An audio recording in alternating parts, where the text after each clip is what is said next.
So ayan mga kalingap, welcome back po sa ating munting channel.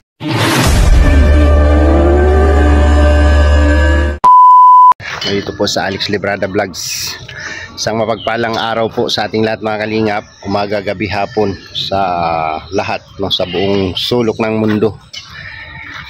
So ngayon po mga kalingap ay nandito tayo sa bahay, no, ni Ambassador Kalingap Mick, no? Siya po yung ambasador dito sa Davao Landing Pad. So ngayon po mga kalingap ay pumunta ako dito ng maaga kasi naglakad-lakad, nagtibot-libot, no? So naisip kong dalawin si Kalingap Mick, no, dito sa kanilang bahay, no, dito sa Malalag.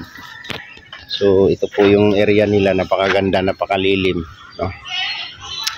At siyempre kausapin din natin si Ambassador para malaman din natin kung ano yung kanyang plano sa magiging landing pad dito sa Davao, no? Ito po ay programa po ng Team Kalingap headed by Kuya Bal Santos Matubang. So mayroon din siya mamaya, mayroon din akong iba-vlog mamaya yung na-scout niya. Iba-vlog natin, no? Para matulungan din po natin. So after nito next vlog na lang siguro yung beneficiary niya na iba-vlog natin. So ngayon po, itong vlog na to ay interviewin lang natin si Kalingap Mick, no? Para may latag din natin dito sa ating channel kung ano po yung kanyang plano sa magiging bagong landing pad po dito. Kasi yung dating landing pad po dito sa Davao ay inalisan na, no? So temporary dito sa kanyang bahay nilipat yung landing pad. So tara po mga kalingap, samahan nyo po ako sa vlog na ito. So ayan, mas magandang magpintuhan, no, pagka kumakain kasi maaga tayong pumunta dito sa bahay ni Ambassador Mick, no? Kalingap Mick. Good morning sa lahat. First time ko dito, no, kasi meron tayong mga katanungan, no, tungkol kay Ambassador regarding dito sa programa, no, na nilalatag ni Kuya Bal dito sa Malalag, Davao del Sur, no? Malalag, Davao del Sur.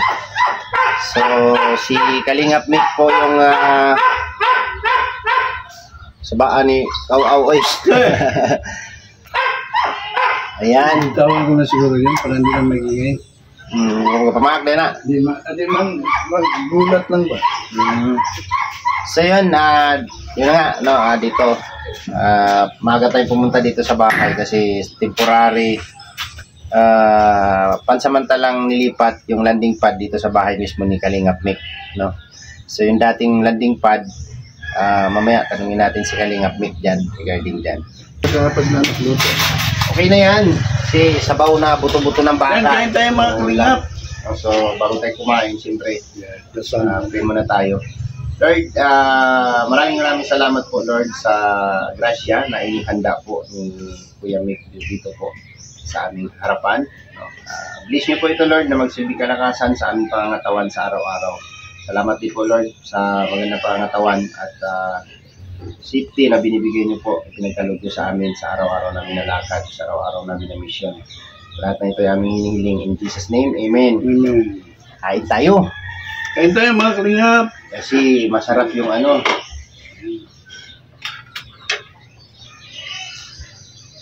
Yan, no? Sana kung dinakado ito, hindi man mabango. Sabi ko kasi kanina, magpagupit lang ako. Nandito lang pala ang bahay ni Kalingap Mick. Malapit sa palengke. Malapit lang siya sa palengke. Dumiretso na ako dito. Ang sarap ng kanin, no? Brown rice.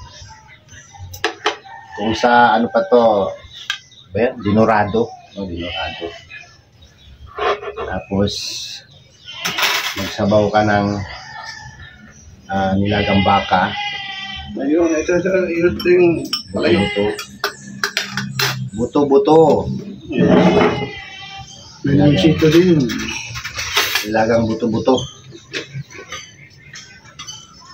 Wow, sarap.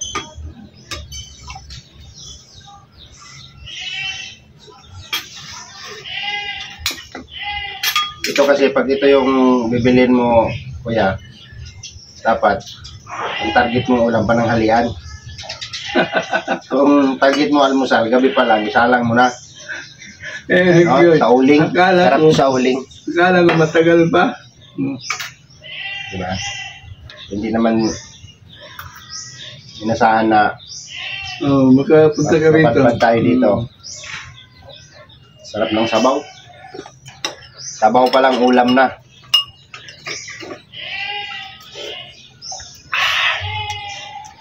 Sarap talagang baka. Paano yung tropa to? Nagda-diet na yung mga yun. Bigyan ako ko na siguro sila pa. Paano? Ang gawas na tutundak ng lamisa. Kuya Regan, nabitin kayo ha. Ay, nag-live pala. Kaya vlog yan. Vlog yan. Pagupit kasi ako, pagupit lang ako. Yan. Pagupit. Magpad tayo dito. So yung dating landing pad doon, iniwan na yun. Wala na, Kasi- binitawan na. Bukod sa mataas yung renta, apurado pa masyado kaya hindi nagkaunahan si Amba dati natin ito, Rhea. Kaya yung may-ari. Malaki yun. Oo, malaki pero wala masyadong gamit doon. Magkampo yun. Malaki sana yun. Kaso lang, medyo may kamahalan.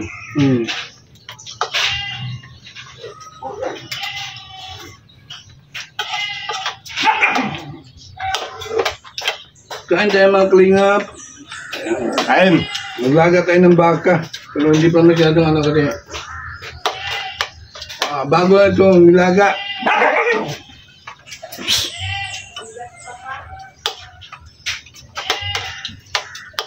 Okay na rin, natatabla na rin. Maganda yung pag nguya mo, may lumalaban kunti.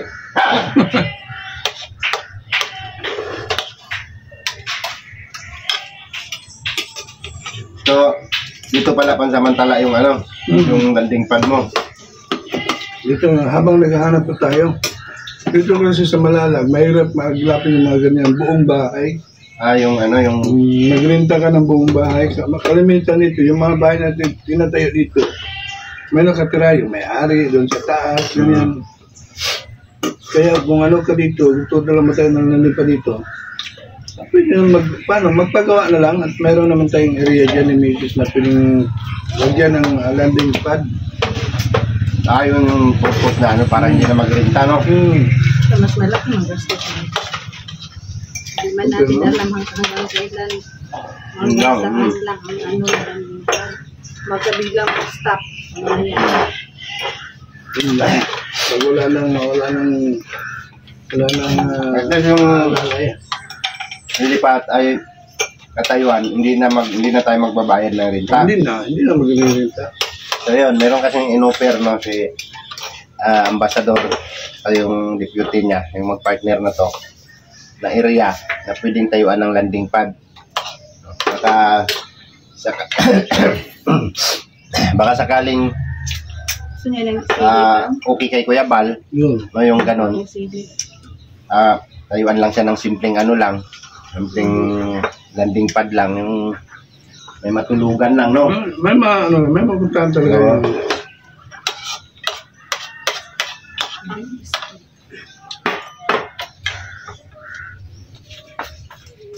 Gusto mo nang maanghang? Nagkuha ko ng sili. Ayaw na eh. Ay, di na. Ay, hindi ko lang hilig magughalang, di ba? Sili. Hindi na magkakaroon. Mga halam, ron, silutan mo, kawalingon.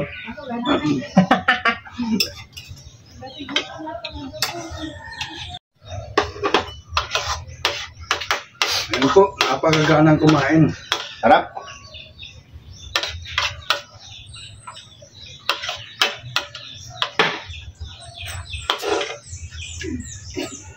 Nabitin yung tropa. Ano pa yan? Pintuan pa? Tulog pa yung iba doon?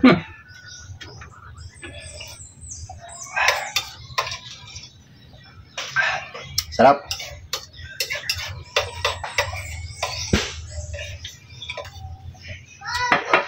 Yung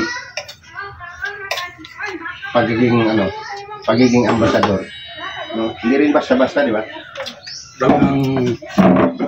Hindi, Paano hindi basta kasi ganito kasi yung pagiging ambasador. Dapat mayroon ka talagang platform. Ano yung narapat doon sa mga lugar mo. so Ano yung mga plano, ano yung mga programa mo. Yan. Kasi parang yan eh. Parang pag tinanggap mo yung ganong posisyon, ibig sabihin, kaya mong i-handle yung isang establishment, no, kung paano mo siya paano mo siya pagtatakbuhin, no, paano mo siya pagaganahin. Kasi dito sa ating Kuya Alex, hindi naman talaga lingid na yung mga charity vlogger talaga pagtulong talaga yun para sa mga kapwa natin nasa laylayan. Napakarami po dito mga kalingap, no, nakita ko na makikita ko dito. Napakarami po dito na yung deserve na matulungan. Kasi nakikita sa mga vlog pa lang ni Roel Malalag dito nung nandito pa si Dodong. Marami siyang beneficiary. So hindi lang 'yon, marami pang mas deserve pa na matulungan. Si Dodong kasi mayroon na siyang marami na siyang beneficiary dito. Oo. So kung mag-i-scout pa siya ng panibago, kung hindi niya na kayang i-sustain yung mga dati niyang mga beneficiary, no, kailangan niyang mabigyan monthly. No, meron siya mga beneficiary dito na buwan-buwan binibigyan, no. Wala man si Roel dito, pero laging So ako sa channel ko maglalatag din ako, kaya gusto kong pumunta rito, sumadya dito kay Ambassador kasi gusto ko ring maglatag ng charity sa lugar na ito, no, na mailagay ko sa channel ko. At malay natin ang matulungan ko dito ay sa pamamagitan ng vlog ko ay matulungan din siya, no, matulungan din. So meron akong hiningi sa kanya na i-vlog ko yung mga na-scout nila. Problema yun. Isa or dalawa ngayon, no, sana ma-vlog namin yung dalawang beneficiary na na-scout nila Kalingap Mick. Kasi ang main purpose naman talaga ng ating channel ay charity, no, pagtulong. So hindi pwedeng mawala sa channel natin yan kasi nasa description po ng ating channel yung pagiging isang charity vlogger. Ito yun. So ako kung may budget lang din talaga ako, gusto ko rin puntahan lahat. At makalatag din tayo ng charity natin, no, sa lahat ng mga kasi dito andyan na iba-vlog na lang natin, ipa-follow up na lang natin sa vlog natin, tapos repair nila, sila yung ating tawag nito scouter, no, sila yung scouter, sila yung naghahanap. So gusto ko ring mailatag sa channel ko yung na vlog nila, no, kasi isa rin po yun sa paraan para makapagbigay tayo ng tulong doon sa mga beneficiary na na-scout nila, no. At ang target dyan, ang purpose, pinaka-main purpose, pag pumunta dito ang head founder, mayroon na siyang target na beneficiary, no, hindi na kailangan maglibot, maghanap kasi mayroon na dito, no. Yun ang tungkulin ng isang ambasador at deputy dito sa isang landing pad, na maghanap ng mga deserving na matutulungan. So yun, gusto na akong kumain at maya lang alis na kami, no? Welcome talaga lahat na gusto sa atin dito, gusto tumulong. Kagaya ni Kalingap Alex Brada, gusto niya tumulong. So welcome sa atin dito kasi yung talaga natin, pakay naman talaga natin is pagtulong. Kaya nga nandito tayo siya, charity vlogger. Ayan. So marami na siyang plano bilang isang ambasador, bagong talaga na ambasador ng landing pad po dito sa Davao. Ang final niyan, pagka mayroon na talagang target na area na mapagtayuan or makuhang area talaga na magiging landing pad, doon po yan magkakaroon ng opening, launching, no, na final na bubuksan yung landing pad ng Davao, tapos si Kalingap Mick yung hahawak at yung kanyang partner. So sa mga sumusuporta at nagmamahal po sa amin, sa mga sumusuporta sa amin, sa buong team Kalingap, Kalingap Mick, no, and Kalingap Agnes, yung mag-asawa, na sila po yung magiging hahawak dito, no, tatayong leader dito sa landing pad na mabubuo dito sa Davao del Sur. Del Sur? No? Ito sa may sa lugar mismo ni Dudong Ruel of Malalag, no. So, huwag natin kalimutang suportahan, no? Please subscribe po and like and share po sa kanilang mga upload video, mag-asawa, para po maano nila yung ma-workout nila yung kanilang programa dito mismo sa landing pad, kung paano nila kung paano nila itaguyod o i-workout yung kanilang channel, para yung kanilang pagtulong dito sa lugar na ito ay may pagpatuloy ng maayos. Kasi kung wala kang revenue, di mo mapagalaw ng maayos, no? Pero sa pamamagitan ng programa ng Team Kalingap, andyan si Kuya Bal Santos Matubang, head founder ng Kalingap, no? Kahit papano ay nakapag-abot, no? Mayroong inaabot o mayroon silang natatanggap na kunting pangtulong, no? Allowance. So doon lang, iikot lang ng ganon. So kailangan nating i-work out din yung channel natin para doon tayo kukuha ng pangtulong natin para dire-diretso yung ating programa. Yung revenue natin. Yes. Ang dagdag yun sa pagtulong natin. So, kung kalimutan i-subscribe ang kanilang mga channel, no? Ilalagay po natin, nandiyan po sa description ng ating video na ito. Makikita ang kanilang mga channel. Huwag nyo lang pong kalimutang i-like at i-share, panoorin yung kanilang. Mga Kalingap, andito tayo sa area, no, na kung saan ito po yung ino-offer ni Ambassador Kalingap Mick, na magiging pwedeng tayuan ng landing pad ng Davao, no, dito po sa lugar po nila, no. So siya nga, katulad ng sinabi ko kanina, napansamantala nilang binitawan yung landing pad dati na inuupahan kasi sobrang mahal ng upa. Tapos ngayon temporary pong nilipat ni Kalingap Mick yung kanyang landing pad doon po mismo sa bahay niya. So kung pupunta po ang buong team ni Kuya Bal, buong team Kalingap po dito sa Malalag, ay hindi po kayang i-accommodate ng bahay ni Kalingap Mick, no. So isa ito sa lugar kung saan ino-offer niya na pwedeng tayuan para hindi na po mangupahan ang team Kalingap, no. Malapit sa kalsada. Ayan lang po siya, tabing kalsada lang po Kuya Bal, oh. Ayan. Rough road lang siya pero okay yung kalsada, Kuya Bal, no? Eskwelahan ng elementarya. So sa unahan lang daw po ito ng eskwelahan ng elementarya ng Malalag. So dito lang Kuya, napakaganda, no? Sakop ito ng poblasyon, Kuya Alex. Poblasyon pa rin ito. Sakop pa rin ang poblasyon, no? So napakagandang offer, no, para sa akin. Kasi kung gagastusan lang to ng simpleng landing pad lang na itatayo, simple lang, hindi naman siguro kalakihan ang ating magagastos dito para maitayo yung landing pad sa lugar na ito. Malapit pati ang area, espasyo. Tapos napakaganda kasi puro puno ng mangga. Ayan. Ano po ito? Area po ng asawa ko. Ayan, asawa ni Kalingap Agnes, no? Area po ni Kalingap Agnes. So, hindi po to Kuya Bal, no? Hindi po ito malayo sa bayan, no, sa poblasyon.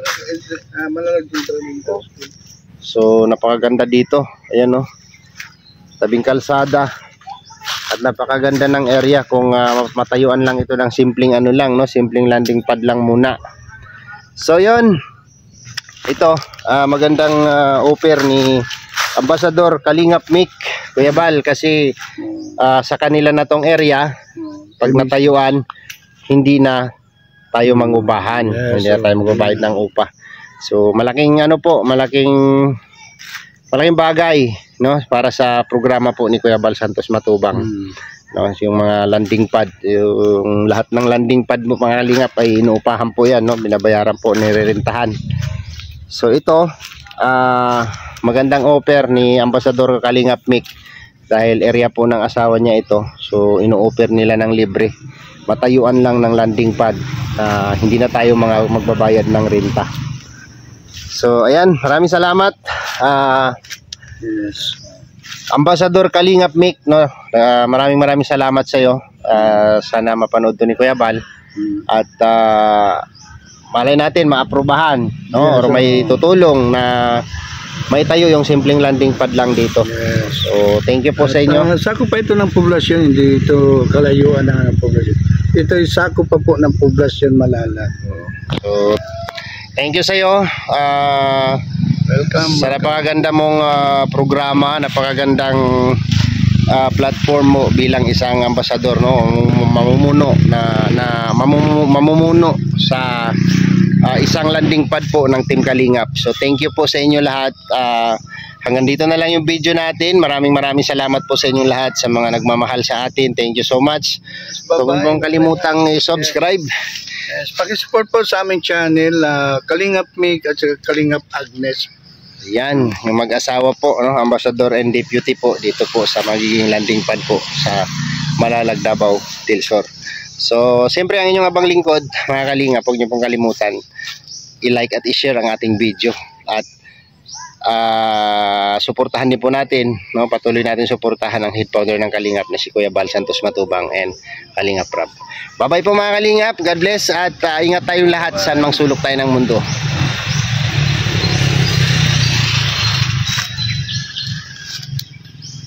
Ganda rito, oh. Yan, pinapatira namin yung sila. Pinapatira lang namin. Ano yan? Yung mga nandyan. Mga lumad. Oo. Mga lumad yung mga yan. Yung